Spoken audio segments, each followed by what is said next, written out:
సీతాకాంత్ విషయంలో ముగ్గురు కలిసి చేసిన ప్లాన్ వర్కౌట్ అయింది.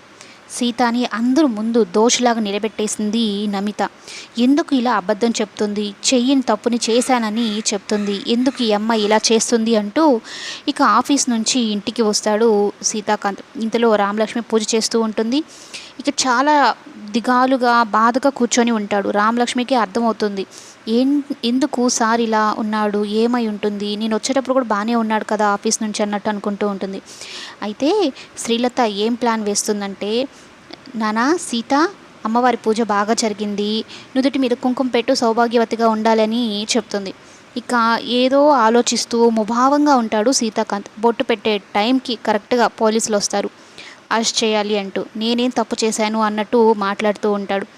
ఇక రామలక్ష్మి కూడా ఉండి, మా ఆయన ఏ తప్పు చెయ్యడు, తప్పు చేశారు అంటున్నారేంటి, ఎందుకు అరెస్ట్ చేయాలి అని అంటూ ఉంటే ఇంతలో నమిత ఎంట్రీ ఇస్తుంది.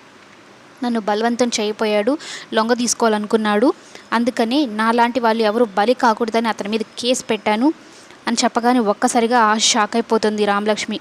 ఇక సీతాకాంత్ ఆ మాటలు అస్సలు వినలేడు. నో అంటూ పెద్దగా అరిచేస్తాడు. తను చెప్పేదంతా అబద్ధం అని చెప్తాడు.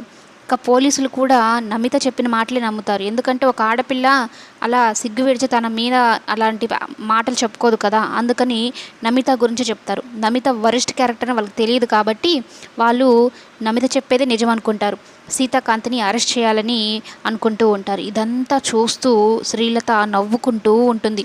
కానీ రామలక్ష్మికి ఏమీ అర్థం కాదు. ఆయన ఖచ్చితంగా తప్పు చేయరు, అత్తయ్య వేసిన ప్లానే ఇది, దీన్ని ఎలా బయట పెట్టాలి అంటూ రామలక్ష్మి